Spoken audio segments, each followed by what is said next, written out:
Desperté del coma y escuché a mi nuera decir: «En cuanto se muera la vieja, va directo a un asilo». Fingí seguir inconsciente. Al día siguiente vinieron a buscarme al hospital, pero yo ya estaba lejos, con mi esposo, mi pasaporte y la carta que los dejó completamente helados. Hay momentos en la vida donde todo cambia en un segundo, donde la persona que creía ser desaparece y nace alguien completamente distinto. Para mí, ese momento llegó en la oscuridad de una habitación de hospital, con el sonido monótono de las máquinas y el olor a desinfectante pegándose a mi piel. Me llamo Catalina, tengo 68 años, y durante 12 días estuve atrapada en un coma que, según los médicos, pudo haberme matado. Un derrame cerebral fulminante que me dejó tendida en el piso de mi propia cocina, rodeada de los frijoles que estaba cocinando para la comida del domingo. Rodrigo, mi único hijo, me encontró horas después. O eso me dijeron cuando finalmente desperté, pero despertar no fue como en las películas. No abrí los ojos de golpe ni me senté en la cama pidiendo agua. Fue lento, confuso, como nadar hacia la superficie desde el fondo de un lago oscuro. Primero escuché voces distantes, luego sentí el peso de mi propio cuerpo, y finalmente, con un esfuerzo que me pareció sobrehumano, logré entreabrir los párpados apenas lo suficiente para ver la luz del pasillo filtrándose por debajo de la puerta. Estaba sola en la habitación, o eso pensé. Entonces la escuché. La voz de Vanessa, mi nuera, susurrando con urgencia al teléfono. Estaba de pie junto a la ventana, dándome la espalda, con ese cabello teñido de rubio platino que siempre me pareció demasiado artificial. Llevaba puesta una blusa de seda color vino que yo misma le regalé en su último cumpleaños. «No, amor, tranquilo», decía con esa voz dulce que usaba cuando quería algo. «Los médicos dijeron que puede ser cualquier día. Ya son 12 días, su cerebro está muy dañado». Mi corazón, que apenas había comenzado a latir con normalidad, se aceleró. Intenté moverme, decir algo, pero mi cuerpo no respondía. Era como estar encerrada dentro de mí misma. «Escucha», continuó Vanessa, y su voz perdió toda la dulzura. Se volvió fría, calculadora, como el filo de un cuchillo. «En cuanto la vieja se muera, vendemos la casa. Son 8 millones de pesos, Rodrigo. 8 millones. Podemos pagar todas las deudas, comprar el departamento en Playa del Carmen que vimos, y todavía nos sobra para el negocio que quieres poner». Cada palabra era una puñalada. «¿Y si no se muere?», preguntó la voz de mi hijo del otro lado. Apenas la reconocí. Sonaba cansada, resignada. «¿Y si despierta?». Vanessa soltó una risa breve, sin humor. «Pues entonces aplicamos el plan B, mi amor. Ya hablé con ese abogado que nos recomendó tu primo. Si queda con daño cerebral, la declaramos incapaz y de todas formas tomamos el control de sus bienes. Y si por algún milagro despierta bien…». Hizo una pausa que me heló la sangre. «Pues ya sabes, hay asilos baratos en las afueras de Toluca. Con 3,500 pesos al mes la tienen, y nosotros nos quedamos con la casa igual. Total, ella ya vivió lo que tenía que vivir». El monitor de signos vitales comenzó a pitar más rápido. Vanessa volteó sobresaltada, pero yo ya había cerrado los ojos por completo. Escuché sus tacones acercarse a la cama. Sentí su aliento con olor a chicle de menta cerca de mi rostro. «Señora Catalina», susurró. «¿Me escucha?». No me moví. No respiré más profundo. Me convertí en piedra. Después de lo que pareció una eternidad, la escuché alejarse y salir de la habitación. La puerta se cerró con un clic suave, y ahí, en esa oscuridad autoimpuesta, con los párpados apretados y el corazón rompiéndose en 1000 pedazos, tomé la decisión más importante de mi vida. No iba a despertar. No todavía. Primero iba a escuchar, a observar, a entender exactamente qué clase de monstruos había criado. Porque si algo había aprendido en mis 68 años, era esto: nunca subestimes a una mujer que tiene más que perder que su propia vida. y yo ya lo había perdido todo en ese momento. Lo único que me quedaba era mi dignidad. Y esa, te lo juro, nadie me la iba a quitar. Si esta historia te ha atrapado desde el primer segundo, suscríbete a este canal para seguir escuchando confesiones reales que te pondrán la piel de gallina. Dale like si alguna vez te has sentido traicionada por tu propia sangre, porque lo que viene después jamás lo van a olvidar. Mientras permanecía inmóvil en esa cama de hospital, fingiendo estar en coma, mi mente comenzó a recorrer cada momento que me había traído hasta ahí, cada sacrificio, cada noche sin dormir, cada peso que gasté pensando que estaba construyendo un futuro para mi hijo. Rodrigo nació cuando yo tenía apenas 28 años. Su padre, Héctor, nos abandonó 6 meses después. Desapareció una madrugada llevándose los 15,000 pesos que teníamos ahorrados y dejándome una nota sobre la mesa de la cocina. No estoy listo para ser padre. Perdóname. Así de simple. Así de cruel. Me quedé sola en un cuartito de azotea en la colonia Portales, con un bebé que lloraba de hambre y un futuro que parecía un callejón sin salida. Pero no me rendí. Nunca. Comencé vendiendo tamales en las mañanas. Me levantaba a las 4 de la madrugada, con Rodrigo amarrado a mi espalda en un rebozo de lana que me regaló mi madre antes de morir. Preparaba 50 tamales de rajas, 50 de mole, 30 de dulce. Los vendía en la esquina de Eje Central antes de que amaneciera, cuando los trabajadores corrían hacia el metro. Ganaba entre 300 y 450 pesos diarios. No era mucho, pero alcanzaba. Por las tardes limpiaba casas, 3 casas, de lunes a viernes. Rodillas hinchadas, manos agrietadas del cloro, espalda que crujía cada vez que me levantaba. Pero cada vez que Rodrigo me abrazaba y me decía, «Te amo, mami», cada golpe de dolor valía la pena. Lo inscribí en la primaria pública del barrio. Luego en la secundaria. Siempre fue buen estudiante, aplicado, responsable. Todos los maestros me felicitaban. «Señora Catalina, su hijo tiene futuro», me decían. Y yo me llenaba de orgullo. Cuando Rodrigo cumplió 18 años y quedó en la universidad pública para estudiar administración, lloré de felicidad. Éramos pobres, sí, pero mi hijo iba a ser profesionista. Iba a tener lo que yo nunca tuve. Durante esos 4 años trabajé como nunca. Ya no solo vendía tamales y limpiaba casas. También planchaba ropa ajena los fines de semana. Rodrigo necesitaba libros, transporte, comida, y yo se lo daba todo. Todo. Nunca salí con nadie. Nunca me compré ropa nueva. Nunca fui al cine o a una feria. Mi vida entera giró alrededor de mi hijo. Él era mi proyecto, mi razón de existir. Cuando se graduó, conseguí reunir 450,000 pesos. 40 años tenía yo entonces, y esos 450,000 pesos representaban 8 años de ahorros. 8 años guardando cada moneda, negándome cada gusto, comiendo frijoles y tortillas para que mi dinero creciera. Se los di completos para el enganche de su primer departamento, un lugar pequeño pero digno en Iztapalapa. «Mami, te prometo que te voy a devolver cada peso», me juró con lágrimas en los ojos. «Vas a ver que voy a triunfar y te voy a dar todo lo que mereces». Nunca me devolvió ni un centavo, pero no me importó. Verlo establecido, con un trabajo como gerente de ventas en una empresa de celulares, era suficiente.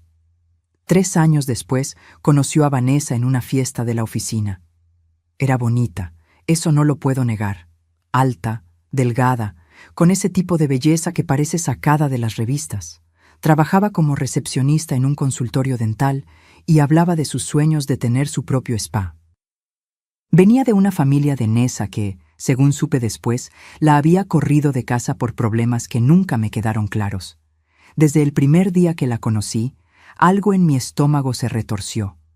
No fue su aspecto, fue su mirada, fría, calculadora, como si estuviera evaluando cuánto valía cada cosa en mi casa mientras tomaba café en mi sala.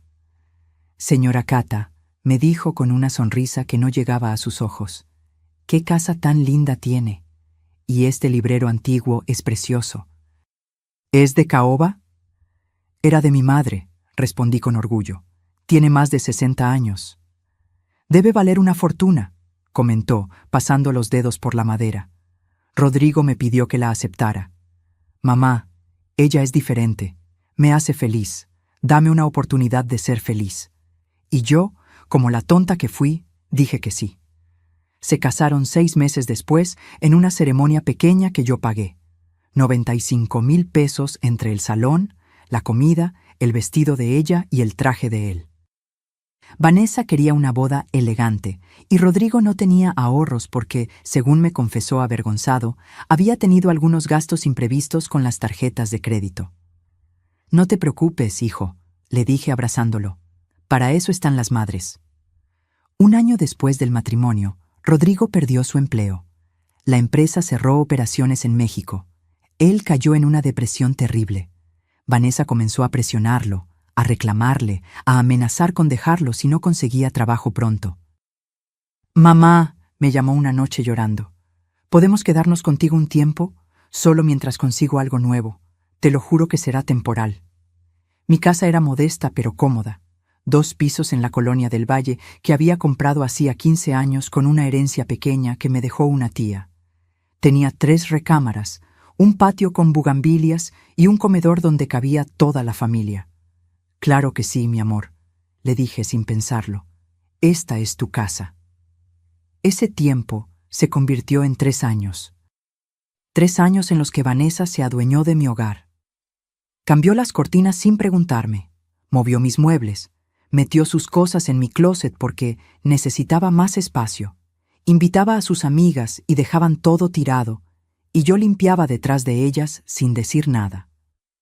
Rodrigo consiguió trabajo después de 8 meses, pero nunca hablaron de irse, y yo nunca me atreví a pedirles que lo hicieran. Tenía miedo de perder a mi hijo, miedo de quedarme sola en esa casa grande. Entonces, hace 2 años, algo maravilloso sucedió. Conocí a Ernesto, pero esa es una historia que todavía me duele recordar, porque cuando finalmente encontré la felicidad, mi propia familia me obligó a destruirla. Durante 5 días más permanecí en esa cama fingiendo estar inconsciente. 5 días que se me hicieron eternos, donde cada segundo era una batalla contra mi propio cuerpo que quería gritar, llorar, levantarse y confrontar a esas 2 víboras que llamaba familia. Pero me mantuve quieta, inmóvil, aprendiendo. El segundo día, Vanessa llegó temprano, alrededor de las 9 de la mañana, cuando el hospital apenas comenzaba su rutina diaria.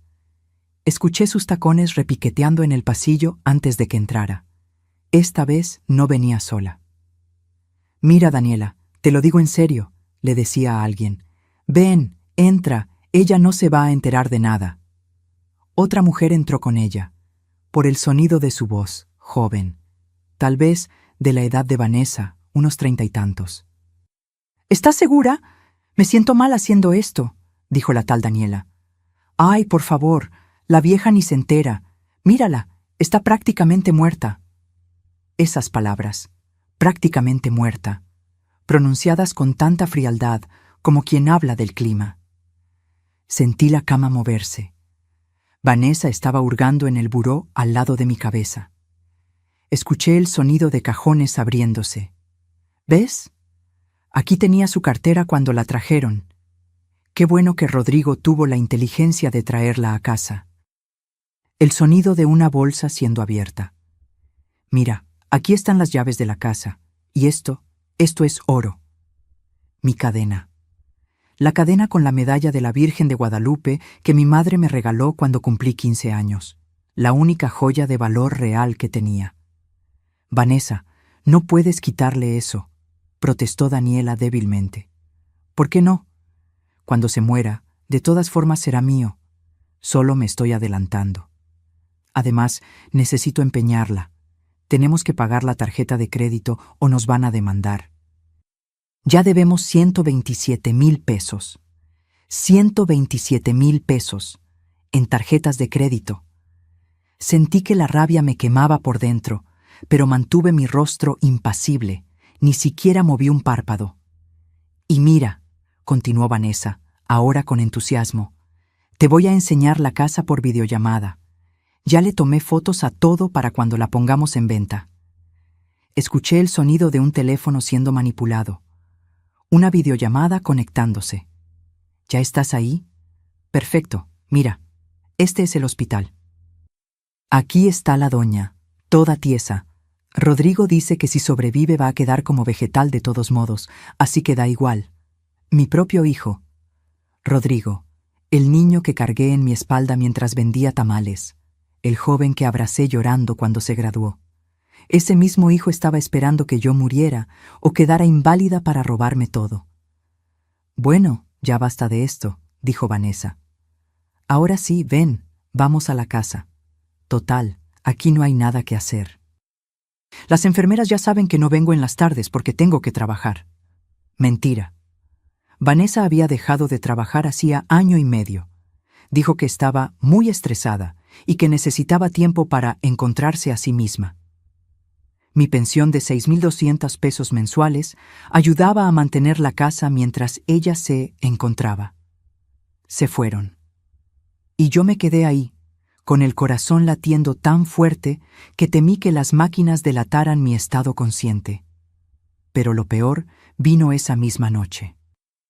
Alrededor de las 11, cuando el hospital estaba en silencio y solo se escuchaba el murmullo lejano de las enfermeras en su estación, Rodrigo entró solo a mi habitación. Mi hijo, mi único hijo. Se sentó en la silla junto a mi cama. Escuché su respiración pesada, cansada. Durante un momento, pensé que tal vez venía a despedirse, a decirme que me amaba, a pedirme perdón por todo. Qué ingenua fui. Sacó su celular. Marcó un número. Licenciado Garza, buenas noches. Disculpe la hora. Sí, soy Rodrigo Fuentes, el hijo de Catalina Moreno. Exacto, la señora del derrame. Mire, necesito hacerle unas consultas urgentes. Una pausa larga mientras escuchaba. ¿Cuánto tiempo tiene que pasar para que yo pueda declarar a mi mamá legalmente incapacitada si despierta con daño cerebral? Ya veo. ¿Y si despierta bien? ¿Hay alguna forma de...? Otra pausa, más larga. Yo sentía que me ahogaba. Entiendo. Sí, ella tiene una casa a su nombre avaluada en aproximadamente 8 millones de pesos según la última evaluación del predial. No, no tiene testamento. Al menos no que yo sepa. Exacto, soy hijo único. ¿Y cuánto me costarían sus servicios para manejar todo esto? Silencio. Luego un suspiro. Perfecto, 85,000 pesos más IVA, sin problema. Se los puedo adelantar en cuanto en cuanto yo venda la propiedad. Sí, yo entiendo que técnicamente todavía es de ella, pero usted entiende la situación. La señora ya tiene 68 años. Su pensión es una miseria, apenas 6,200 pesos. No tiene sentido mantenerla si queda con daño cerebral. Sería más un estorbo que otra cosa. Un estorbo. Esa palabra retumbó en mi cabeza como un disparo. Para mi hijo, yo era un estorbo, una carga, un obstáculo entre él y su herencia. Mire, licenciado, continuó Rodrigo, y su voz se volvió más dura, más fría. Seré honesto con usted. Mi esposa y yo tenemos deudas serias. Debemos 127,000 pesos en tarjetas, más 43,000 de un préstamo personal. Si mi mamá despierta y recupera el control de sus cosas, nunca vamos a salir de este hoyo. Ella era demasiado controladora con su dinero. Nunca nos quiso ayudar realmente. Mentira tras mentira tras mentira. Entonces quedamos así. Usted empieza a preparar los papeles. Si dentro de una semana ella no despierta o despierta mal, procedemos con la incapacidad legal. Y si despierta bien, bueno, encontraremos otra solución. Hay asilos baratos donde la podemos meter. Con 3,500 pesos al mes la mantienen, y nosotros tomamos control de la casa. Colgó. Se quedó sentado ahí unos minutos más, en silencio. Luego escuché algo que jamás olvidaré. Lo escuché llorar, pero no lloraba por mí, lloraba por él, por su situación, por sus deudas. «Lo siento, mamá», susurró finalmente, «pero ya no puedo más. Vanessa tiene razón. Ya viviste suficiente. Ahora nos toca a nosotros». Se levantó. Sentí sus labios rozar mi frente en un beso frío, mecánico, y se fue. Esa noche, cuando me quedé completamente sola, abrí los ojos en la oscuridad. Las lágrimas corrían por mis mejillas, empapando la almohada. No hice ruido, no me moví más que para respirar. Pero en ese momento, en esa habitación oscura que olía a enfermedad y traición, nació una nueva Catalina, una que ya no tenía nada que perder, una que iba a luchar. Al tercer día de mi actuación conocí a Lupita.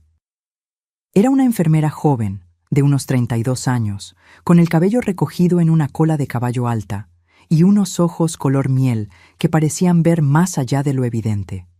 Llevaba el uniforme verde menta del hospital y unos tenis blancos gastados que chirriaban levemente contra el piso. La primera vez que entró a mi habitación fue durante el turno de la tarde. Yo estaba con los ojos cerrados, como siempre, controlando mi respiración, manteniendo el ritmo perfecto de alguien en coma. Había perfeccionado el arte de parecer ausente. Sentí sus manos revisando el suero, ajustando las sábanas, pero entonces hizo algo diferente. Se detuvo junto a mi cama y se quedó ahí, en silencio, durante varios segundos. «Qué extraño», murmuró para sí misma. Revisó el monitor de signos vitales. Escuché el sonido de páginas siendo pasadas, probablemente mi expediente. «Sus signos vitales mejoran cuando está sola», dijo en voz baja, como pensando en voz alta. Pero cuando llega su familia, su presión sube, su ritmo cardíaco se acelera, como si... Se calló abruptamente. Sentí su mirada clavada en mí, como si los estuviera escuchando. Susurró. Mi corazón dio un vuelco, pero me obligué a mantener la calma. No me moví, ni un músculo. Lupita salió de la habitación sin decir más, pero yo sabía que había visto algo, y tenía miedo. Durante las siguientes horas, traté de convencerme de que había sido mi imaginación, que esa enfermera no sospechaba nada, que todo seguía según mi plan. Pero esa misma noche, alrededor de las 11:30, cuando el hospital estaba sumido en ese silencio particular de la madrugada, escuché la puerta abrirse con mucho cuidado, pasos suaves, una presencia acercándose a mi cama.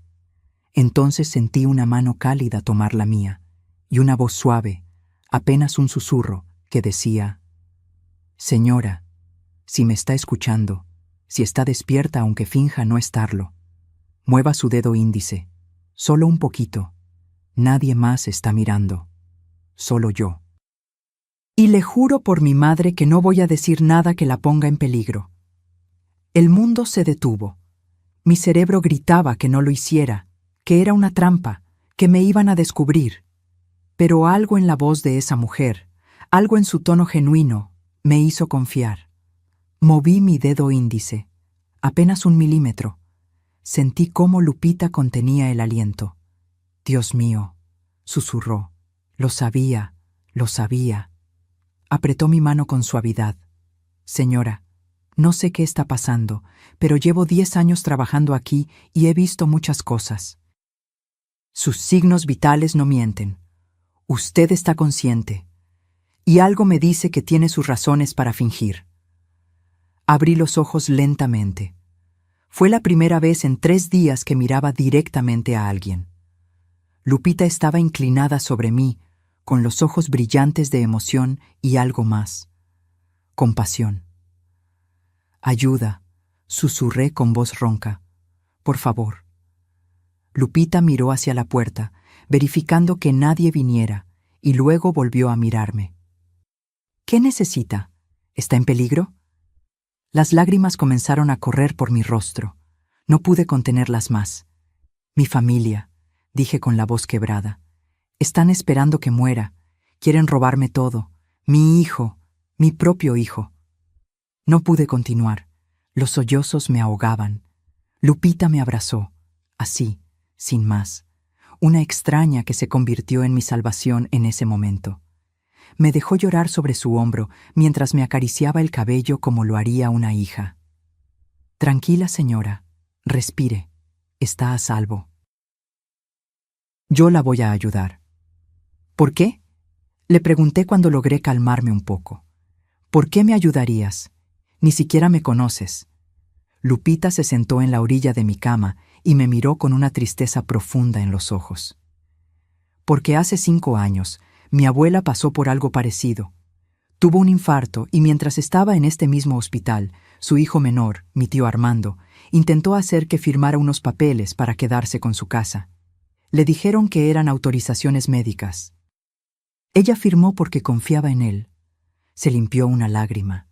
Cuando salió del hospital, ya no tenía nada. Mi tío había vendido la casa, se había llevado sus ahorros de 320,000 pesos y la dejó viviendo en un cuartito de azotea que le rentó por lástima. Mi abuela murió 2 años después. De tristeza, más que de otra cosa.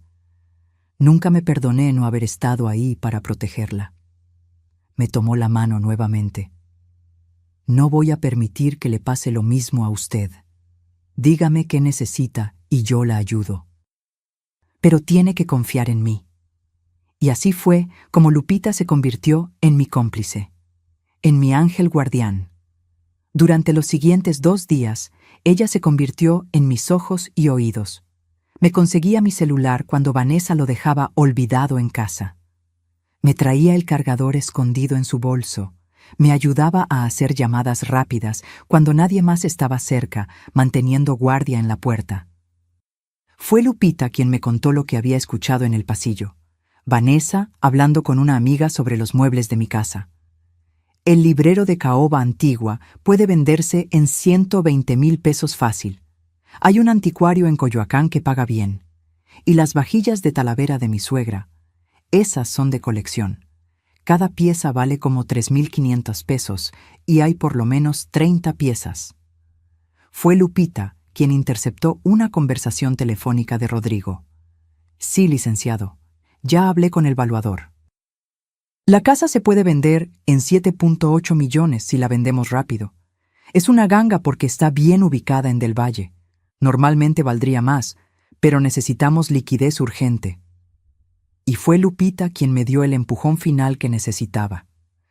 Señora Catalina, me dijo una noche, cuando me estaba ayudando a ejercitar las piernas para que recuperara fuerza, usted no les debe nada, absolutamente nada. Sé que es su hijo y que duele, pero un hijo que planea esto no es un hijo. Es un extraño con su sangre. Pero es lo único que tengo, susurré con voz rota. No, respondió ella con firmeza. Usted se tiene a sí misma, su dignidad, su vida, y esos 68 años que vivió con esfuerzo y sacrificio. Eso es suyo y nadie puede quitárselo, ni siquiera él. Esa noche tomé la decisión más difícil de mi vida. Lupita, le dije, necesito que me ayudes con algo más, algo grande. Ella me miró con determinación. Dígame qué necesita. Necesito salir de aquí sin que nadie lo sepa. Y necesito hacerlo pronto, antes de que sea demasiado tarde. Lupita asintió lentamente. ¿Tiene a dónde ir? ¿Tiene alguien que la pueda ayudar? Cerré los ojos. Una imagen vino a mi mente. Un rostro que había intentado olvidar durante los últimos 2 años. Un hombre de ojos café claro y sonrisa sincera que me había hecho sentir viva nuevamente. Sí, susurré. Creo que sí. Entonces dígame su nombre, dijo Lupita sacando su celular. Y yo le marco. Respiré profundo. Era ahora o nunca. Ernesto Villanueva. Su número debe estar en mi celular, en los contactos favoritos. Lupita buscó el nombre y lo encontró. Me pasó el teléfono con manos temblorosas. Marqué. 3 timbrazos. 4. Pensé que no iba a contestar. Entonces escuché su voz. ¿Bueno? Y después de 2 años de silencio forzado, 2 años de extrañarlo cada noche, 2 años de arrepentirme de haber elegido la aprobación de mi hijo sobre mi propia felicidad, dije: Ernesto, soy yo, soy Cata, y te necesito. Ernesto Villanueva entró en mi vida hace exactamente 2 años y 4 meses, en un lugar tan común que parecía imposible que ahí comenzara algo extraordinario. El mercado de Coyoacán, un sábado por la mañana. Yo estaba comprando jitomates cuando chocamos, literalmente. Él venía distraído mirando su lista de compras y yo iba apurada tratando de alcanzar los aguacates más frescos. Mi bolsa se cayó, los jitomates rodaron por el suelo y ambos nos agachamos al mismo tiempo a recogerlos. Nuestras manos se tocaron sobre el mismo jitomate. «Perdón, señora», dijo él con una sonrisa que iluminó toda su cara. «Voy como burro sin mecate, mirando para todos lados menos por donde camino». Me reí. Hacía tanto que no me reía así, con ganas. «No se preocupe, yo tampoco me fijo, ando como alma que lleva el diablo». Nos levantamos al mismo tiempo. Él tenía 71 años entonces, pero se veía fuerte, vital. Cabello blanco perfectamente peinado hacia atrás, ojos color café claro que brillaban con inteligencia y manos grandes de trabajador. Vestía un suéter de lana gris y pantalones de mezclilla limpios. Se le veía bien, cuidado. «¿Me permite invitarle un café?», preguntó de repente, como disculpa por casi tirarla. Debí haber dicho que no. Debí haber inventado una excusa y seguir mi camino. Pero algo en sus ojos, algo en su sonrisa sincera, me hizo aceptar. Terminamos en el café de la esquina, con 2 tazas de café de olla y un plato de conchas que él insistió en pagar. Y hablamos. Dios, ¿cómo hablamos?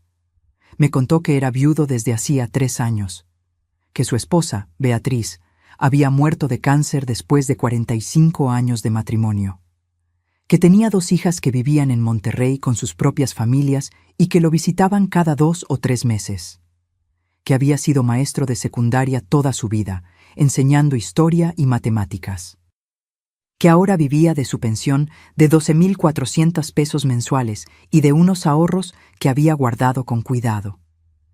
«Tengo una casita en Oaxaca», me dijo con los ojos brillando de emoción. «La compré hace 15 años, cuando todavía trabajaba.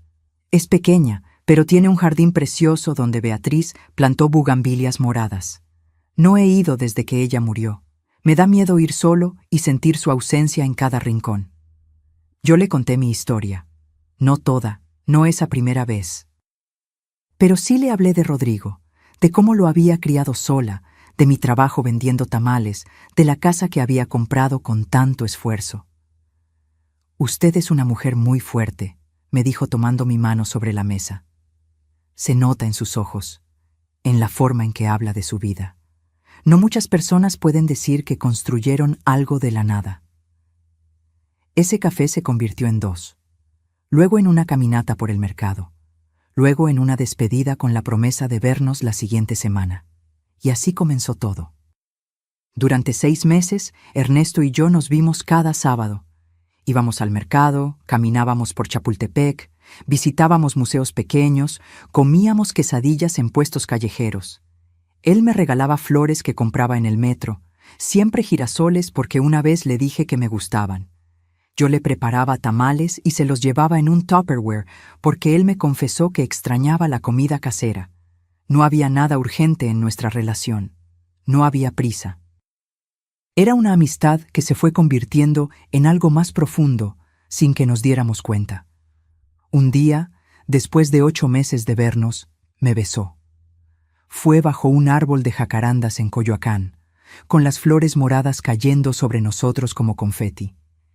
Y en ese beso sentí algo que creí haber perdido para siempre: esperanza. «Catalina», me dijo esa tarde, con la voz temblorosa de emoción, «sé que ambos somos mayores. Sé que la vida ya nos dio sus golpes. Pero yo quiero estar contigo. No como amigos. Quiero despertar cada mañana sabiendo que puedo llamarte, verte, abrazarte. Quiero que seas mi compañera». Lloré de felicidad. A mis 66 años pensé que el amor romántico era algo que ya no me tocaba. Y ahí estaba ese hombre maravilloso, pidiéndome que construyéramos algo juntos. Sí, le respondí, sí quiero estar contigo. Esa noche se lo conté a Rodrigo. Pensé que se alegraría por mí. Pensé que entendería que su madre también tenía derecho a ser feliz. Me equivoqué completamente. ¿Un novio?, dijo Rodrigo con un tono que nunca le había escuchado. Burla mezclada con desprecio. Mamá, por favor, ya tienes 66 años. ¿No crees que estás un poco grande para esas tonterías? No son tonterías, hijo. Ernesto es un buen hombre. Es educado, trabajador, tiene su propia casa, sus propios ingresos. Ah, claro, interrumpió Vanessa desde el sillón, sin siquiera levantar la vista de su celular. Seguro quiere tu casa, Cata. Así son todos los viejos solos. Buscan una viuda con propiedades para no morir en la miseria. Eso no es cierto, respondí sintiendo la rabia subir por mi garganta. Ernesto tiene su propia pensión, su propia casa en Oaxaca. Una casa en Oaxaca, se burló Rodrigo. Qué impresionante. Seguro es un cuartito de adobe. Mamá, usa la cabeza. Ese hombre te está viendo la cara. Ustedes no lo conocen. Y no queremos conocerlo, cortó Vanessa. Mira, Cata, sé realista. ¿Qué va a pensar la gente? ¿La señora Catalina de 66 años paseándose con un viejo por toda la colonia? Es ridículo, es vergonzoso. No me importa lo que piense la gente, pues debería importarte, dijo Rodrigo levantándose del sillón. Su voz se había puesto fría, amenazante. Porque esa gente nos conoce a nosotros también, y no voy a permitir que andes haciendo el ridículo con cualquier viejo aprovechado mientras vives bajo este techo. Es mi techo, respondí con voz temblorosa. Esta es mi casa. El silencio que siguió fue aterrador. ¿Sabes qué, mamá?, dijo Rodrigo después de un momento que pareció eterno. Tienes razón, es tu casa, y si quieres llenarla de viejos libidinosos, adelante, pero entonces nosotros nos vamos. Y no vuelvas a llamarme pidiendo ayuda cuando ese viejo te deje sin nada, porque yo te lo advertí. Se fueron a su habitación dando un portazo. Vanessa me lanzó una mirada de satisfacción antes de seguirlo. Esa noche lloré hasta quedarme dormida. Y al día siguiente, cuando Ernesto me llamó para invitarme a desayunar, le dije que no podía verlo más. ¿Por qué, Cata? ¿Hice algo mal? No, Ernesto, tú no hiciste nada mal, pero mi familia, mi hijo no acepta nuestra relación, y yo no puedo perderlo. Es lo único que tengo. Me tienes a mí, dijo con voz rota. Lo siento, susurré. Lo siento mucho. Y colgué.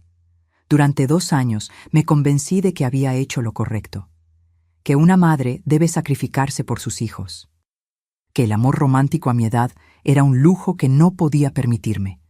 Pero ahora, acostada en esa cama de hospital, con el teléfono en mi oreja temblorosa y la voz de Ernesto al otro lado, entendí la magnitud de mi error. «Cata, ¿eres realmente tú? Dios mío, pensé que... Me dijeron que estabas en coma. ¿Estás bien? ¿Dónde estás?» «Estoy en el Hospital General de Zona, Ernesto. Y necesito tu ayuda. Por favor, necesito salir de aquí antes de que sea demasiado tarde». «Voy para allá ahora mismo». «No», lo interrumpí. «No puedes venir así nomás. Rodrigo y Vanessa no pueden saber que estoy consciente. Están esperando que muera para quedarse con mi casa, con todo». Silencio al otro lado. Luego un suspiro profundo. «Dime qué necesitas, mi amor, lo que sea». Y ahí, con Lupita sosteniéndome la mano y Ernesto escuchando atentamente al teléfono, comenzamos a planear mi escape, mi segunda oportunidad, mi venganza silenciosa. Los siguientes 2 días fueron los más intensos de mi vida. Mientras permanecía inmóvil en esa cama, fingiendo estar en coma, Ernesto, Lupita y yo coordinamos cada detalle de mi escape como si fuéramos espías en una película. Pero antes de poder irme, necesitaba saber exactamente qué estaban planeando. Necesitaba pruebas. Necesitaba entender la magnitud de la traición para poder protegerme legalmente. El 4.º día, Vanessa llegó más temprano que de costumbre. Eran apenas las 8 de la mañana. Venía acompañada de un hombre que no conocía. Por su forma de hablar, educado pero calculador, supe inmediatamente que era el abogado. «Licenciado Garza, pase, pase», dijo Vanessa con esa voz melosa que usaba cuando quería impresionar. «Mire, ahí está, 12 días así, sin moverse. Los doctores dicen que aunque despierte, probablemente quedará con daño cerebral severo». «¿Los doctores le dijeron eso específicamente?», preguntó el abogado. «Bueno, no con esas palabras exactas, pero se entiende». Una mujer de 68 años con un derrame tan fuerte. Usted sabe cómo son estas cosas. Escuché el sonido de papeles siendo manipulados, una silla siendo acercada a mi cama. «Señora Fuentes, entiendo la urgencia, pero necesito ser claro con usted y con su esposo. Si la señora Catalina despierta con sus facultades intactas, no hay forma legal de quitarle el control de sus propiedades sin su consentimiento». «Pero si despierta con daño cerebral, entonces sí», preguntó Vanessa con un tono casi esperanzado que me revolvió el estómago. «En ese caso, su esposo, como hijo único, podría solicitar una declaración de incapacidad. El proceso toma entre 3 y 6 meses y requiere evaluaciones médicas constantes.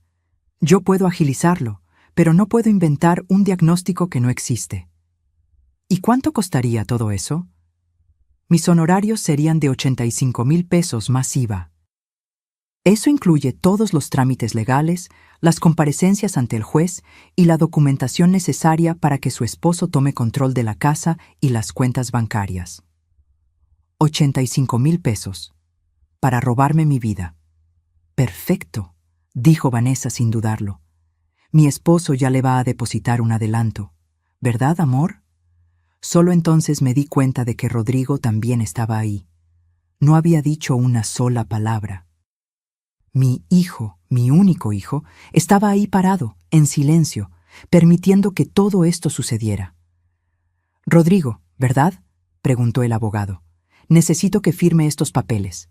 Son autorizaciones para que yo actúe en su nombre cuando llegue el momento». «¿Y si mi mamá despierta bien?», preguntó Rodrigo con una voz tan baja que apenas la escuché. «¿Y si recupera completamente?». El silencio que siguió fue largo, incómodo. «Entonces, hijo mío», respondió el abogado con un tono que helaba la sangre, «tendrás que convencerla de que te dé un poder notarial voluntariamente. O...». Hizo una pausa. «Podemos explorar otras opciones. Hay residencias geriátricas donde, por razones de seguridad del paciente, los familiares pueden tomar ciertas decisiones administrativas.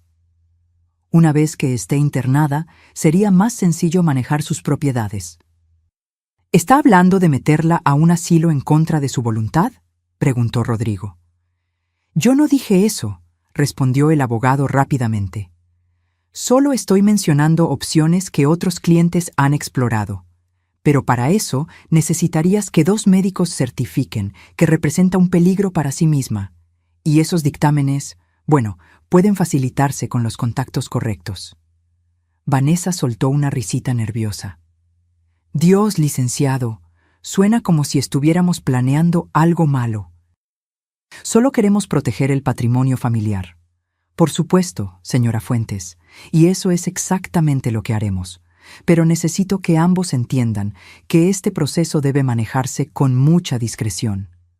Si alguien, algún familiar lejano o vecino entrometido, llegara a reportar algo irregular, todo el proceso se complicaría enormemente». «No hay nadie más», dijo Rodrigo.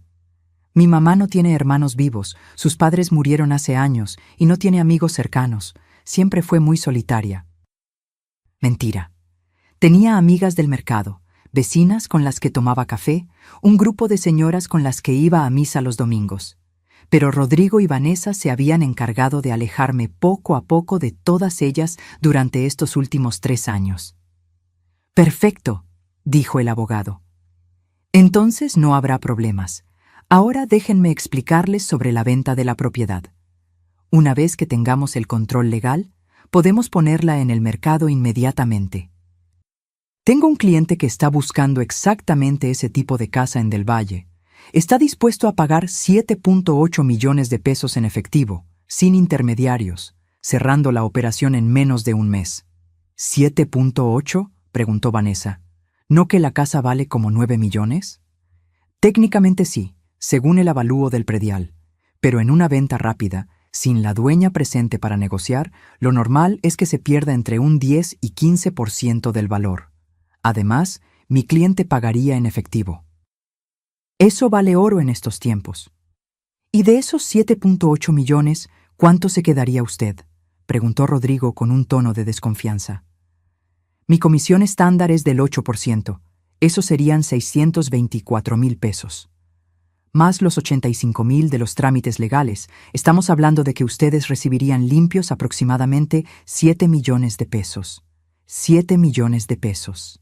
Mi casa, mi patrimonio. El resultado de 40 años de trabajo, de noches sin dormir, de manos agrietadas y rodillas adoloridas. Todo reducido a una cifra que ellos ya estaban dividiendo mentalmente. Y los muebles, añadió Vanessa. La casa tiene muebles antiguos de mucho valor. Un librero de caoba que vale como 120,000 pesos, vajillas de Talavera de colección. Eso pueden venderlo por su cuenta, interrumpió el abogado. Yo me encargo solo de la propiedad, pero les recomiendo que lo hagan rápido, antes de que los vecinos empiecen a hacer preguntas sobre dónde está la señora Catalina. Fue en ese momento cuando Lupita entró a la habitación. Su entrada fue perfectamente sincronizada, como lo habíamos planeado. Traía una charola con medicamentos. Disculpen, dijo con voz profesional. Necesito revisar a la paciente y cambiar el suero. ¿Podrían esperar afuera unos minutos? Claro, claro, dijo Vanessa levantándose. Total, ya terminamos aquí. Licenciado, lo esperamos en el café de abajo para firmar los papeles. Los tres salieron. En cuanto la puerta se cerró, abrí los ojos. Lupita corrió hacia mí. ¿Lo grabaste todo?, susurré. Ella sacó su celular del bolsillo del uniforme. En la pantalla, el contador de grabación seguía corriendo. Casi 20 minutos de audio. Todo, respondió con una sonrisa triunfante. Cada palabra. Dios te bendiga, Lupita, dije con lágrimas en los ojos. Ella guardó el celular y comenzó a revisarme de verdad por si alguien decidía regresar.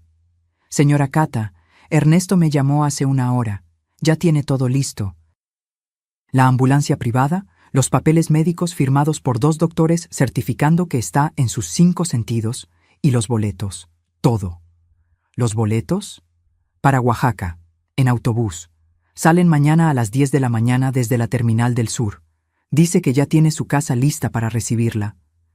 Mi corazón latió más fuerte. Mañana. Todo sería mañana. ¿Y la carta?, pregunté.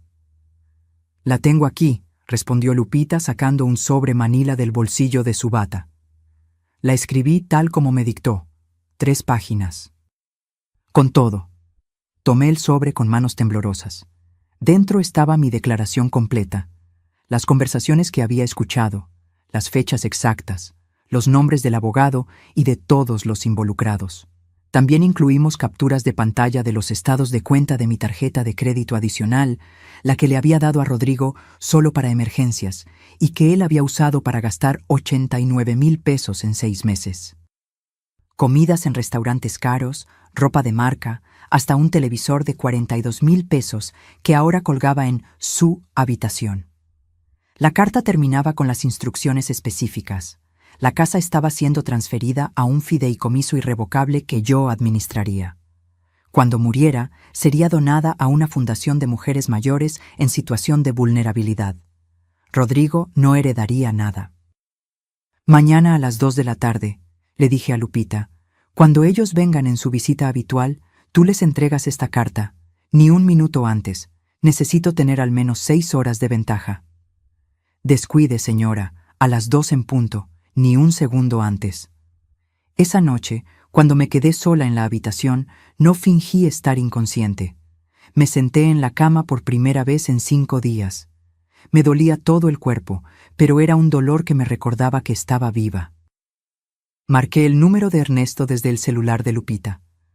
«Cata, sácame de aquí mañana, mi amor», le dije con voz firme. «Ya no puedo más, no quiero seguir fingiendo».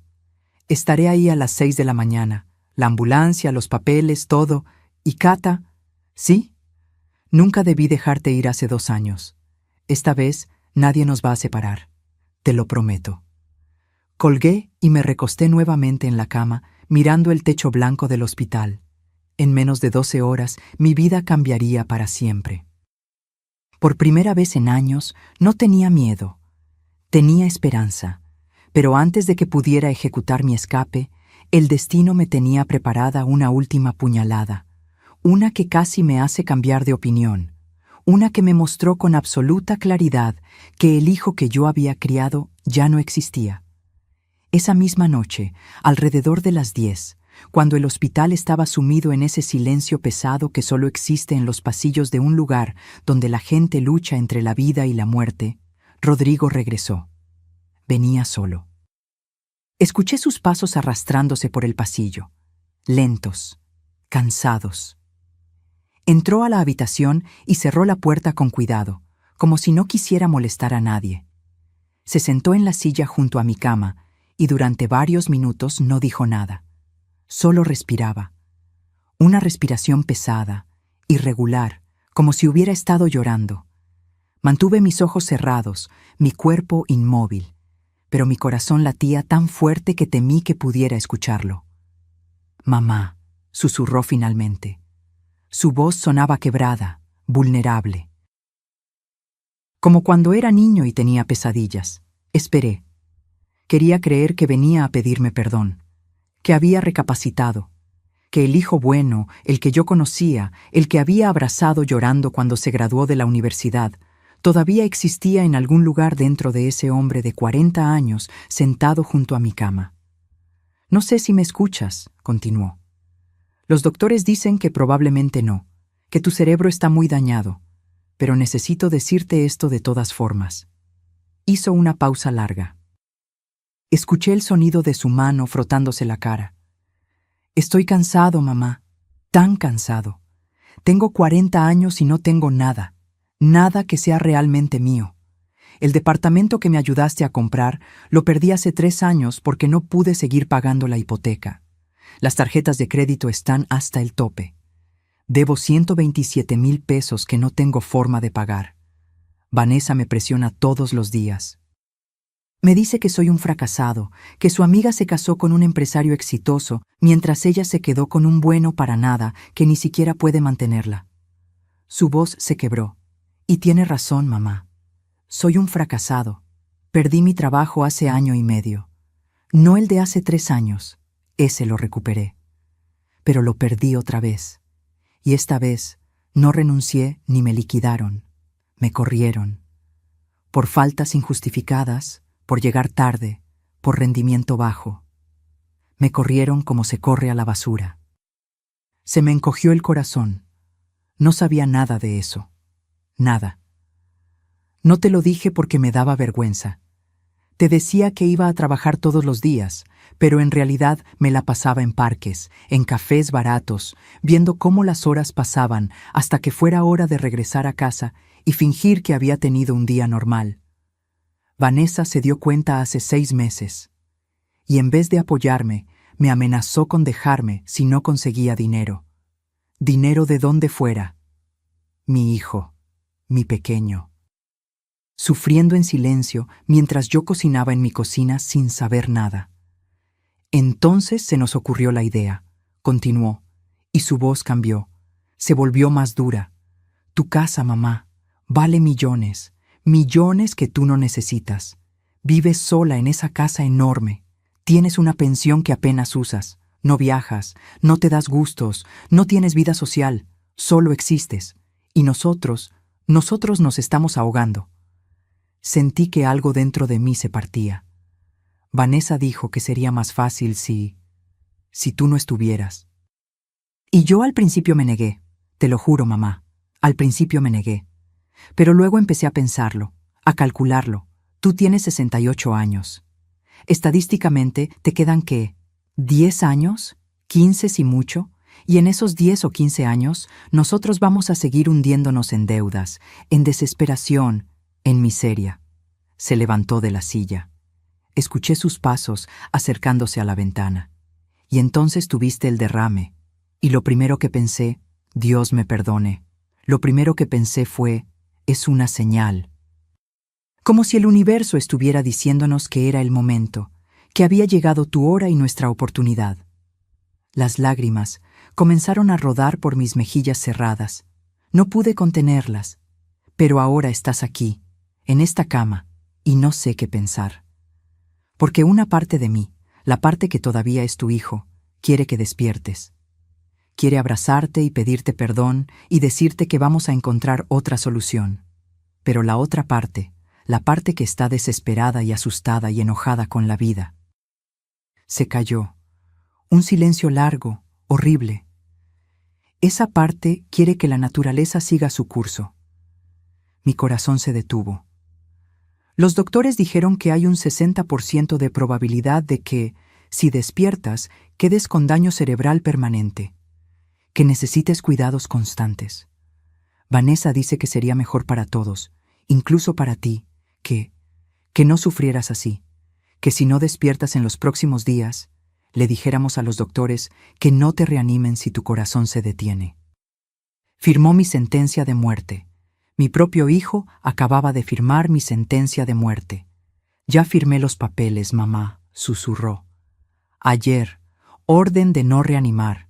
El doctor me preguntó 3 veces si estaba seguro y yo le dije que sí, que tú no querrías vivir así, que eras una mujer digna que preferiría morir antes que ser una carga. No podía respirar. Sentía que me ahogaba. Perdóname, dijo finalmente. Perdóname por ser tan débil. Perdóname por no ser el hijo que merecías. Perdóname por esto. Sentí sus labios tocar mi frente. Un beso frío, mecánico, vacío. Te quise, mamá. En algún momento te quise mucho. Y se fue. Me quedé ahí, en la oscuridad, con las lágrimas empapando la almohada y el corazón rompiéndose en 1000 pedazos. Durante horas no pude moverme, no pude pensar. Solo sentir ese dolor profundo, ese vacío inmenso de entender que el niño que había cargado en mi espalda, que había alimentado con mi propio sacrificio, que había protegido de todo mal, ese niño ya no existía. En su lugar había un extraño. Un hombre desesperado, sí. Un hombre débil, también. Pero sobre todo, un hombre capaz de mirarme morir para salvarse a sí mismo. Alrededor de las 3 de la madrugada, cuando el dolor se volvió insoportable, marqué el número de Ernesto con manos temblorosas. —¿Cata? ¿Qué pasó? ¿Estás bien? —No —susurré con voz rota—, no estoy bien, pero necesito salir de aquí mañana, Ernesto. Necesito salir antes de que sea demasiado tarde. Ya está todo listo, mi amor. A las 6 de la mañana. No, lo interrumpí. Más temprano, a las 5:30, por favor. ¿Qué pasó, Cata? Me estás asustando. Mi hijo firmó una orden de no reanimar. Si mi corazón se detiene, los doctores me van a dejar morir. Ernesto, me van a dejar morir. Silencio al otro lado. Luego una respiración profunda.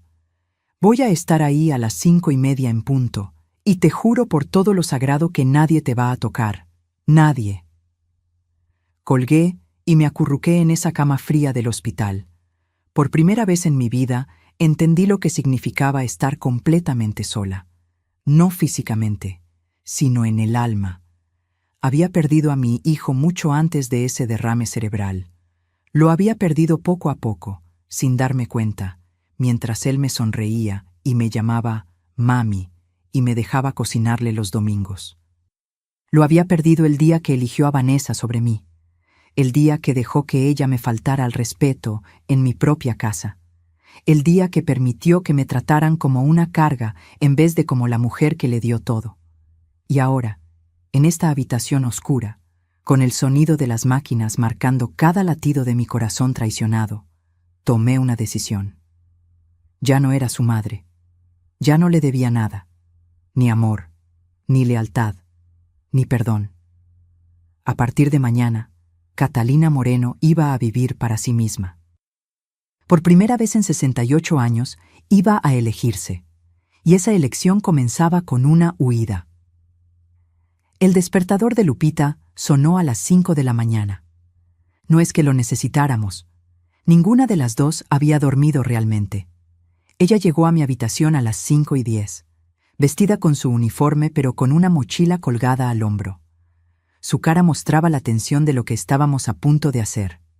¿Lista, señora Kata?, susurró cerrando la puerta con seguro. «Lista», respondí, aunque mi voz temblaba.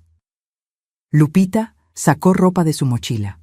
Un pants gris, una sudadera con capucha, tenis deportivos. Nada llamativo, nada que llamara la atención. «Necesito que se vista rápido. Ernesto llegará en 15 minutos». Me levanté de la cama. Las piernas me temblaron al principio, después de tantos días sin usarlas realmente. Lupita me sostuvo del brazo. «Tranquila, poco a poco». Me vestí con manos torpes. Cada movimiento era un esfuerzo, pero la adrenalina me mantenía enfocada. Lupita me ayudó a ponerme los tenis, me recogió el cabello en una cola de caballo y me colocó la capucha.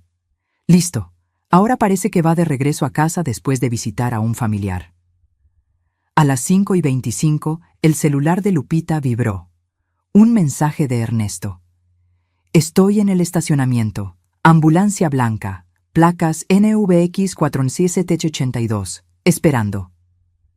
«Es momento», dijo Lupita tomando mi mano. «¿Recuerda el plan?» «Lo recuerdo». Salimos de la habitación. El pasillo estaba casi vacío. Solo una enfermera en la estación de control, concentrada en su papeleo. Lupita la saludó con naturalidad.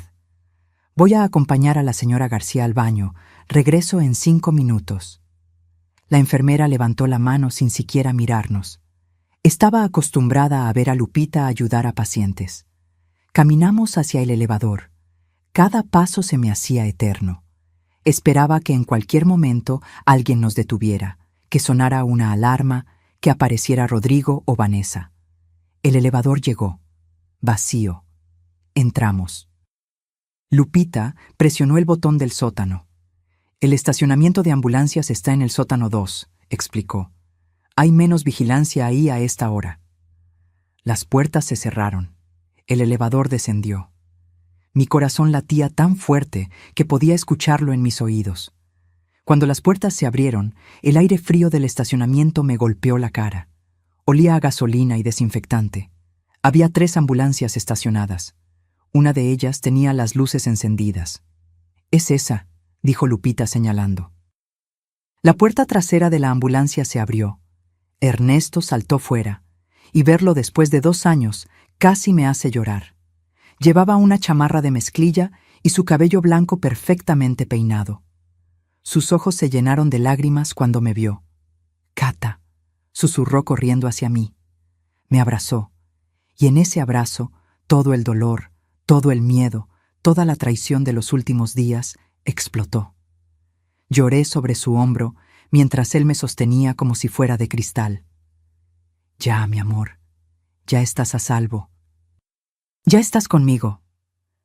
«Perdonen que interrumpa», dijo Lupita con urgencia, «pero necesitamos movernos. El turno cambia en 20 minutos y habrá más personal». Ernesto me ayudó a subir a la ambulancia. Adentro había una camilla preparada con sábanas limpias. El conductor, un hombre de unos 50 años con bigote, nos saludó con un gesto. «Señora, bienvenida. Soy Mario, paramédico certificado. Don Ernesto me pagó 22,000 pesos para este traslado privado. Nos vamos directo a una clínica particular en Coyoacán, donde 2 doctores van a certificar su estado de salud y su capacidad mental. Todo legal, todo documentado». Subí a la camilla. No porque lo necesitara, sino porque era parte del plan. Si alguien veía la ambulancia salir, tenía que parecer un traslado normal. Lupita subió conmigo. Sacó un folder de su mochila. «Aquí están todos sus documentos médicos del hospital, copias certificadas, su historial, los estudios del derrame, todo. También está la copia de la grabación de audio de ayer, cuando su nuera y el abogado hablaron en su habitación. Lo guardé en esta USB». Me entregó todo. Luego sacó otro sobre. Y esta es la carta que van a recibir a las 2 de la tarde. La tomé con manos temblorosas. 3 páginas que contenían mi verdad, mi declaración, mi liberación. Lupita, dije con voz quebrada, ¿cómo te voy a pagar todo lo que has hecho por mí? Ella sonrió y me apretó la mano. Señora Cata, mi abuela me cuidó toda mi infancia mientras mi mamá trabajaba. Me enseñó a leer, a cocinar, me llevaba a la escuela.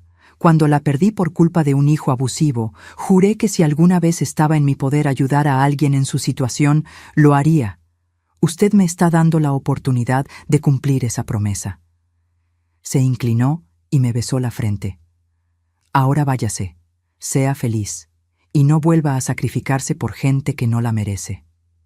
Bajó de la ambulancia. Ernesto cerró las puertas traseras y subió adelante con Mario.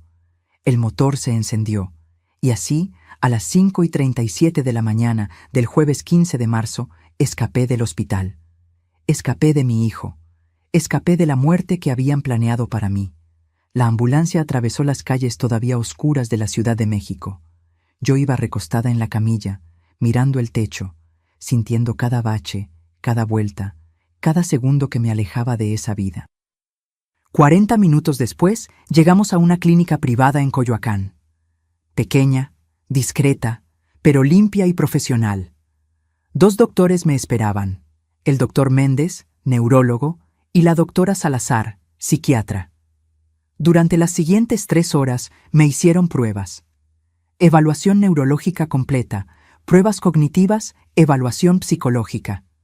Respondí preguntas, resolví acertijos, conté mi historia. Señora Catalina, dijo finalmente el doctor Méndez, su recuperación del derrame es excepcional. No hay evidencia de daño cerebral permanente. Su memoria, razonamiento y capacidades cognitivas están intactas. Está usted en pleno uso de sus facultades mentales. Me entregó un documento oficial sellado y firmado. Un certificado médico que declaraba mi competencia mental y mi capacidad para tomar decisiones sobre mi vida y patrimonio. La doctora Salazar agregó otro documento similar. Entre los dos tenía la protección legal que necesitaba. Ernesto pagó los honorarios de los doctores, 15,800 pesos en total, dinero que había sacado de sus ahorros sin pensarlo 2 veces. Ahora, dijo tomando mi mano, vamos a casa. No a mi casa en Del Valle. Esa ya no era mi hogar. Esa era una prisión de la que acababa de escapar. Nos dirigimos a la terminal de autobuses del sur. Ernesto había comprado 2 boletos para Oaxaca, salida a las 10 de la mañana. Primera clase, asientos reclinables, aire acondicionado. Llegamos a la terminal a las 9:15. Todavía teníamos tiempo. Ernesto me llevó a un restaurante dentro de la terminal.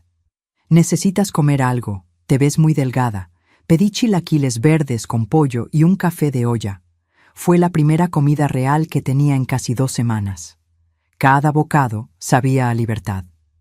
Mientras comíamos, Ernesto me contó sobre su casa en Oaxaca, sobre el jardín con bugambilias moradas que su esposa había plantado, sobre los vecinos amables, sobre el mercado a 2 cuadras donde vendían el mejor mole de la región. Te va a encantar, Cata. Es tranquilo, es seguro, y nadie te va a encontrar ahí. A las 10:05 abordamos el autobús. Nos sentamos juntos, en la parte de atrás. Ernesto puso mi cabeza sobre su hombro y me cubrió con una chamarra suave. El autobús arrancó. Y mientras salíamos de la Ciudad de México, mientras veía por la ventana las calles que había recorrido durante 68 años, pensé en Rodrigo. Pensé en Vanessa. Pensé en cómo en ese preciso momento seguían creyendo que yo estaba inconsciente en esa cama de hospital, sin saber que su plan se había desmoronado. A las 2 de la tarde, cuando llegaran para su visita rutinaria, Lupita les entregaría la carta. Y entonces entenderían que la vieja a la que quisieron matar, la madre que dieron por muerta, la mujer que consideraron un estorbo, Esa mujer había ganado. Me quedé dormida sobre el hombro de Ernesto, con el movimiento del autobús meciéndome como una canción de cuna. Y por primera vez en semanas, dormí en paz. Porque finalmente, después de tanto tiempo, estaba yendo a casa, a mi verdadero hogar. Eran exactamente las 2:15 de la tarde cuando Vanessa y Rodrigo entraron a la habitación 407 del Hospital General de Zona. Yo lo sé porque Lupita me lo contó después, con lujo de detalles, en una llamada que me hizo esa misma noche. Según me contó, Vanessa venía arreglada como si fuera a una fiesta. Blusa de satén color rosa, pantalones blancos ajustados, tacones. Rodrigo venía callado, ojoroso, con la misma ropa del día anterior. ¿Y ahora?, preguntó Vanessa al ver la cama vacía. ¿Dónde está? Lupita estaba de pie junto a la ventana, con el sobre Manila en las manos. La señora Catalina Moreno fue dada de alta esta mañana a las 5:30. El silencio que siguió fue absoluto. ¿Cómo que dada de alta?, preguntó Rodrigo con voz temblorosa. Estaba en coma. Los doctores dijeron... Los doctores se equivocaron, interrumpió Lupita con voz firme. Su madre despertó hace 5 días, completamente consciente, completamente lúcida, y decidió mantenerlo en secreto. Vanessa se acercó a Lupita con los puños cerrados. Eso es imposible. ¿Quién autorizó el alta? Nosotros somos la familia. Nadie puede sacarla sin nuestro consentimiento. Su madre es una adulta mayor con pleno uso de sus facultades mentales. No necesita el consentimiento de nadie para irse. Aquí están los documentos médicos que lo certifican, firmados por 2 especialistas independientes. Lupita les extendió el sobre. Rodrigo lo tomó con manos temblorosas y lo abrió. Dentro estaban los certificados médicos, pero también algo más, algo que no esperaban. Mi carta. Rodrigo comenzó a leer en voz alta, con la voz quebrándose en cada palabra. Rodrigo y Vanessa, si están leyendo esto, es porque ya se dieron cuenta de que no estoy, que escapé, que los engañé tal como ustedes planearon engañarme a mí. Durante 5 días permanecí en esa cama fingiendo estar inconsciente mientras los escuchaba planear mi muerte. Sí, mi muerte, porque eso es exactamente lo que era. Una orden de no reanimar es una sentencia de muerte disfrazada de compasión. Escuché cada conversación, cada plan, cada palabra.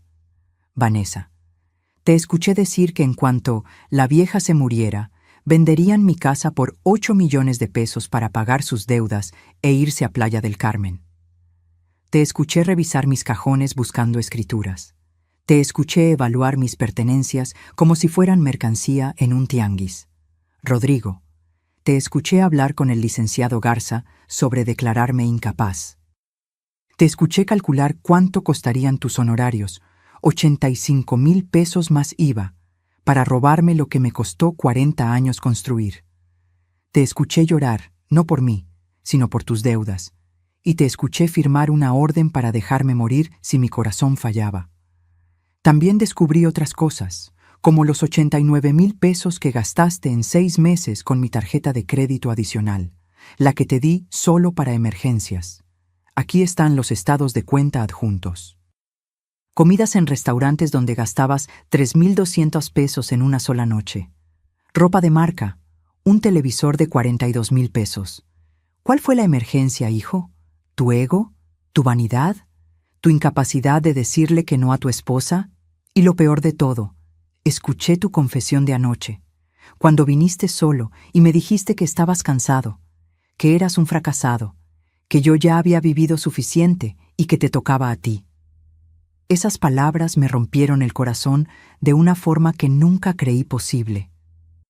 Porque entendí algo que debí haber entendido hace años, el hijo que yo crié, el niño bueno que amaba a su madre. Ese hijo murió hace mucho tiempo. Tal vez cuando conoció a Vanessa. Tal vez antes. No lo sé. Pero lo que sí sé es esto. Ya no eres mi responsabilidad. La casa de Del Valle, la que tanto codiciaban, ya no les pertenecerá nunca. Esta mañana, con la ayuda de un notario que Ernesto contrató, transferí la propiedad a un fideicomiso irrevocable. Yo soy la única administradora mientras viva, y cuando muera, la casa será donada completa a la Fundación Casa Esperanza, que apoya a mujeres mayores en situación de vulnerabilidad. Mis cuentas bancarias fueron cerradas. Abrí nuevas en un banco diferente, con claves que ustedes nunca conocerán.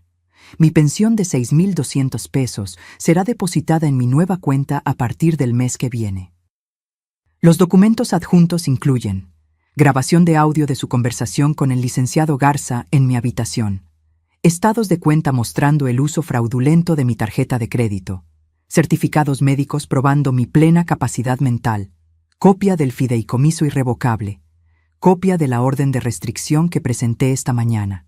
Ninguno de los dos puede acercarse a mí a menos de 500 metros.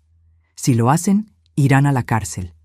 Rodrigo, fuiste mi mundo entero durante 40 años. Te di todo lo que tenía y mucho de lo que no tenía.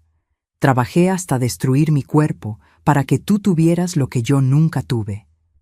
Y a cambio, me diste traición. No espero que entiendas el dolor que me causaste. No creo que seas capaz de entenderlo, pero quiero que sepas esto. Te perdono. No porque lo merezcas, sino porque yo necesito paz. Necesito cerrar este capítulo de mi vida y empezar uno nuevo. Pero perdonar no significa olvidar, y definitivamente no significa permitir. A partir de hoy ya no tienes madre. Yo ya no tengo hijo. Somos dos extraños que alguna vez compartieron sangre y apellido. Nada más. Vanessa, nunca te tuve cariño, pero te respeté porque eras la esposa de mi hijo. Ahora veo que eras exactamente lo que mi instinto me dijo desde el primer día. Una mujer calculadora, fría y manipuladora, que vio en mi hijo a alguien débil a quien podía controlar. Y tuviste éxito. Lo convertiste en alguien irreconocible. Espero que los 8 millones de pesos que esperaban recibir les hayan valido la pena. Porque eso fue el precio que pusieron a mi vida, y ese precio nunca lo van a cobrar. Ahora tienen dos opciones. Pueden aceptar esta situación con dignidad y seguir adelante con sus vidas, construyendo algo por ustedes mismos. O pueden intentar buscarme, acosarme o crear problemas legales. Si eligen la segunda opción, deben saber que tengo copias de todos estos documentos con 3 abogados diferentes. Uno en la Ciudad de México, uno en Oaxaca y uno en Guadalajara. Si algo me pasa, si sufro algún accidente, si muero de forma sospechosa, estos documentos serán entregados inmediatamente a las autoridades. También grabé un video completo explicando todo, que está depositado en una caja de seguridad con instrucciones específicas de abrirla si algo me sucede. No me busquen, no me llamen, no existo más para ustedes. Vivan con las consecuencias de sus decisiones. Atentamente, Catalina Moreno Rivera, una mujer que finalmente aprendió a elegirse a sí misma. Según Lupita, cuando Rodrigo terminó de leer, se quedó paralizado. La carta cayó de sus manos al suelo. Vanessa la recogió y la leyó completa, con el rostro cambiando de color a cada párrafo. «Esto es una locura», susurró finalmente. «Esta vieja loca nos va a arruinar». «Esa vieja loca», dijo Lupita con voz helada, «es la mujer más valiente que he conocido. Y ustedes dos son la basura más despreciable que he visto pasar por este hospital. Y eso que he visto muchas cosas». Rodrigo se dejó caer en la silla donde había estado sentado la noche anterior. Comenzó a llorar. No con sollozos fuertes, sino con un llanto silencioso, derrotado. «La perdí», murmuraba una y otra vez. «Perdí a mi mamá». «No», lo corrigió Lupita. «Tu mamá te perdió a ti. Hace mucho tiempo. Ella solo acaba de darse cuenta». Vanessa sacó su celular y marcó un número. «Licenciado Garza, necesito que venga urgente al hospital. Tenemos una situación. ¿Cómo que no puede ayudarnos? ¿Por qué no? ¿Una orden de restricción? ¿Contra quién? ¿Contra nosotros? Pero...» Su cara se puso blanca. Entiendo. Gracias. Colgó y miró a Rodrigo. El abogado dice que la carta es legalmente válida, que ella puede hacer lo que quiera con su propiedad, y que si intentamos algo, podemos terminar en la cárcel por intento de fraude patrimonial y abuso de adultos mayores. «¿Entonces qué hacemos?», preguntó Rodrigo con voz desesperada. Vanessa guardó su celular en la bolsa y caminó hacia la puerta. «Yo ya sé qué voy a hacer. Me voy. No me casé contigo para vivir en la pobreza, Rodrigo. Me casé contigo porque me prometiste una vida cómoda. Y no solo no cumpliste, sino que ahora ni siquiera tienes la herencia que me aseguraste que vendría». «Vanessa, por favor, no, se acabó. Voy a empacar mis cosas y me voy donde mi prima a Querétaro. Que te vaya bien con tu vida de miseria». Y se fue.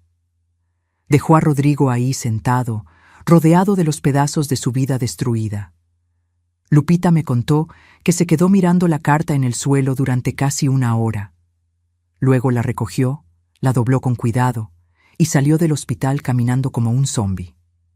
Esa noche, mientras yo estaba en Oaxaca, en la casa de Ernesto, tomando té de manzanilla en el jardín bajo las bugambilias moradas, mi teléfono sonó. Era un número que no conocía. Contesté con cautela. «¿Mamá?» Era Rodrigo. Su voz sonaba destrozada. No dije nada, solo escuché. «Sé que no merezco que me escuches. Sé que no tengo derecho a llamarte, pero necesito que sepas algo. Tenías razón. En todo. Soy un fracasado, un cobarde, un mal hijo, y voy a tener que vivir el resto de mi vida sabiendo que la única persona que me amó de verdad, casi la mato por dinero». Silencio.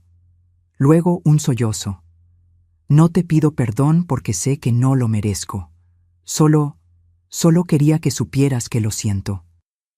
Quedaría cualquier cosa por regresar el tiempo y ser diferente. Ser mejor». Colgó. Y yo me quedé ahí, con el teléfono en la mano, mirando las estrellas sobre Oaxaca, sintiendo algo extraño en el pecho. No era perdón. Todavía no. Pero tal vez algún día podría ser paz. Han pasado 3 meses desde aquella mañana en que escapé del hospital. 3 meses que se sienten como 3 años. Como 3 vidas diferentes. Ahora estoy sentada en el portal de la casa de Ernesto en Oaxaca, con una taza de chocolate caliente entre mis manos y el sol de la tarde bañando el jardín de bugambilias moradas. Puedo escuchar a Ernesto en la cocina tarareando una canción de José Alfredo Jiménez mientras prepara la cena. Huele a mole, a tortillas recién hechas, a hogar. Esta casa pequeña de 2 habitaciones se convirtió en mi santuario. Tiene paredes de adobe pintadas de color ocre, pisos de barro rojo que crujen suavemente cuando caminas, y ventanas grandes que dejan entrar la luz y el aire. El jardín que la esposa de Ernesto plantó hace años ahora está lleno de vida, bugambilias, geranios, hierbas de olor. Yo he añadido mis propias plantas, albahaca, cilantro, una pequeña mata de jitomates cherry.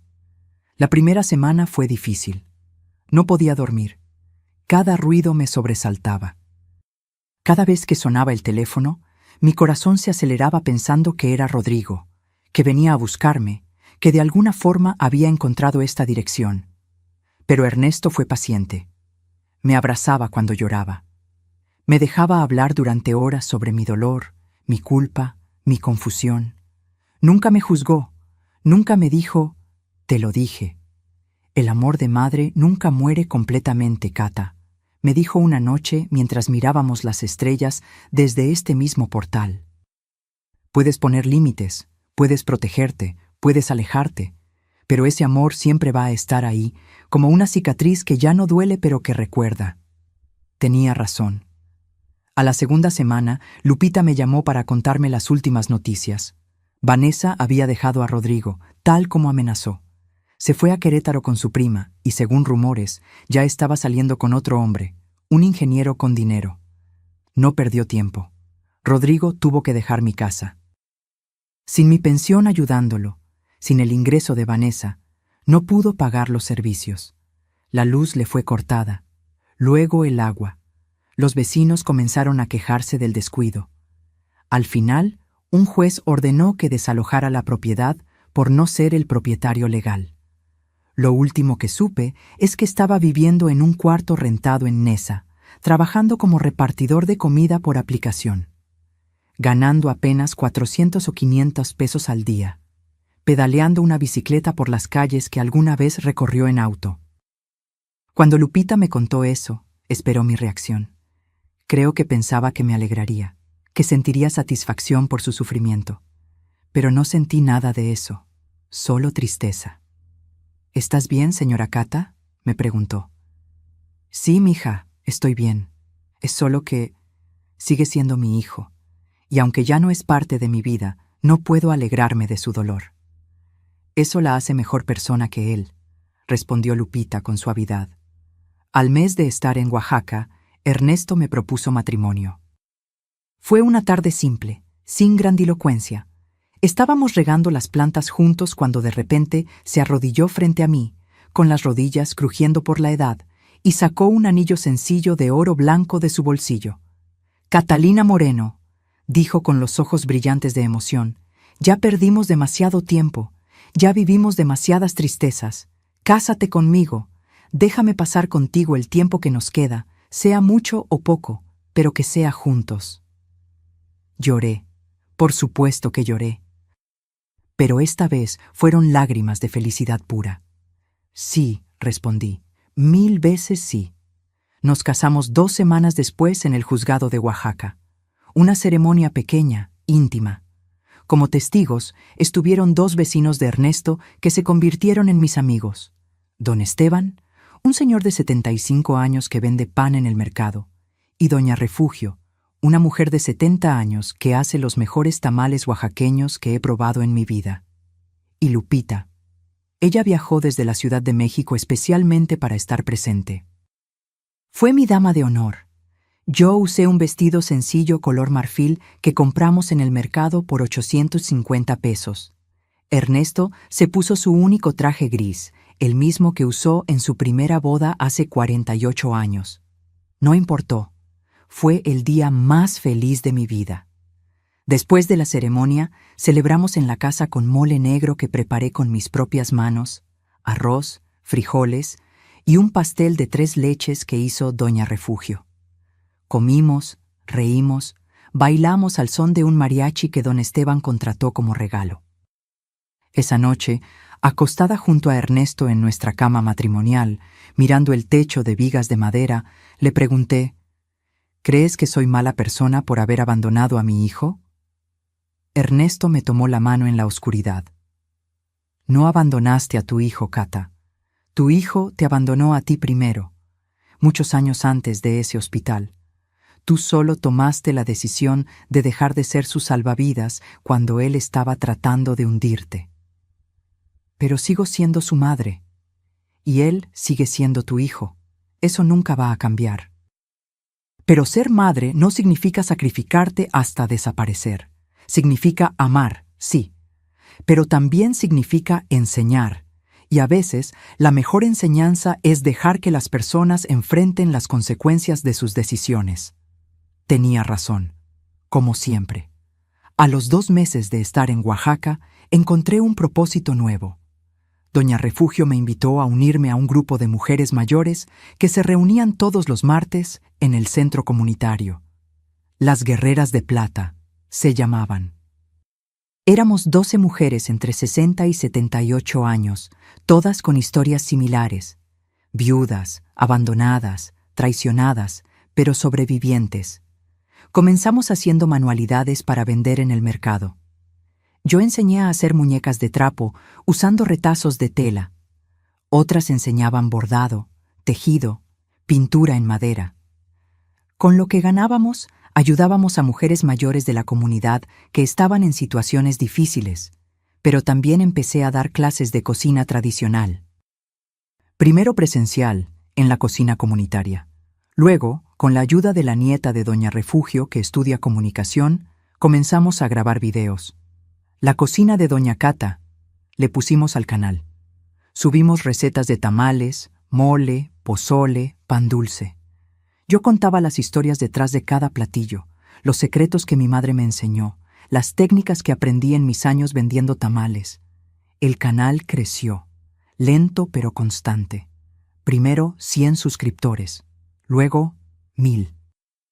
Ahora tenemos 47,000 seguidores. No es mucho comparado con otros canales, pero para mí es el mundo entero. Porque cada comentario que leo dice cosas como: mi abuela cocinaba así, esta receta me hizo llorar de nostalgia, gracias por mantener viva nuestra tradición. Y algunos meses ganamos hasta 8,500 pesos de las vistas y la publicidad. Dinero que sumo a mi pensión y que me permite vivir con dignidad, sin depender completamente de Ernesto. Hace 3 semanas recibí un mensaje en Instagram. Era de una mujer joven, tal vez de 30 años. Doña Cata, no sé si va a leer esto, pero necesito decirle que su canal salvó la relación con mi abuela. Ella tiene 72 años y después de que mi abuelo murió, cayó en una depresión terrible. No quería cocinar, no quería salir, no quería nada. Un día le puse uno de sus videos y algo en su mirada cambió. Ahora cocinamos juntas sus recetas todos los domingos. Y mi abuela volvió a sonreír. Gracias por devolverme a mi abuela. Lloré leyendo ese mensaje, porque entendí algo. Mi vida no terminó cuando escapé de ese hospital. Mi vida comenzó. Ayer, exactamente 3 meses después de mi escape, mi teléfono sonó. Era un número desconocido de la Ciudad de México. Contesté con el corazón acelerado. ¿Mamá? Rodrigo, de nuevo. Esta vez no colgué. Solo esperé. Sé que no debería llamarte. Sé que tengo una orden de restricción, pero necesitaba decirte algo. Su voz sonaba diferente, más calmada, menos desesperada. Conseguí un trabajo de verdad, en una bodega. No paga mucho, 7,200 pesos a la quincena, pero es honesto. Tengo un cuarto pequeño pero limpio. Estoy yendo a terapia. Una psicóloga del centro de salud me está atendiendo gratis. Y estoy tratando de ser mejor persona. Silencio. No te llamo para pedirte nada. No te llamo para que me perdones. Solo quería que supieras que lo que hiciste, aunque me dolió, aunque me destruyó en ese momento, fue lo correcto. Era la única forma en que yo iba a tocar fondo, la única forma en que iba a despertar. Tragó saliva. Fui un hijo horrible, un ser humano horrible, y voy a pasarme el resto de mi vida tratando de compensar eso. No contigo, porque sé que ya no quieres que esté en tu vida, pero con el mundo, siendo mejor, haciendo mejor. Mi voz salió temblorosa cuando finalmente hablé. Me alegra que estés bien, Rodrigo, de verdad. ¿Tú estás bien, mamá? ¿Estás feliz? Miré alrededor. El jardín con sus bugambilias, la casa que ahora era mi hogar. Ernesto en la cocina preparando la cena. Mi vida nueva, tranquila, llena de propósito. Sí, hijo, estoy feliz. Por primera vez en muchos años, soy completamente feliz. Escuché un suspiro aliviado del otro lado. Me alegro. Te lo mereces. Siempre te lo mereciste. Una pausa larga. ¿Crees que algún día en el futuro lejano, podríamos volver a hablar? No como antes. Yo sé que eso se perdió para siempre, pero tal vez como 2 personas que se respetan, que se desean lo mejor. Pensé en mi respuesta durante varios segundos. Tal vez, Rodrigo, algún día, cuando ambos hayamos sanado, cuando tú hayas demostrado, no con palabras sino con acciones, que realmente cambiaste. Tal vez entonces podamos tomar un café y hablar como 2 adultos. Gracias, mamá. Es más de lo que merezco. Cuídate, hijo. Tú también, mamá. Y te quiero, aunque ya no tenga derecho a decirlo. Colgué y me quedé mirando el teléfono durante largo rato. Ernesto salió al portal, se sentó a mi lado y me abrazó. ¿Estás bien? Sí, respondí, y era verdad. Estoy bien. Porque entendí algo importante. Perdonar no significa olvidar.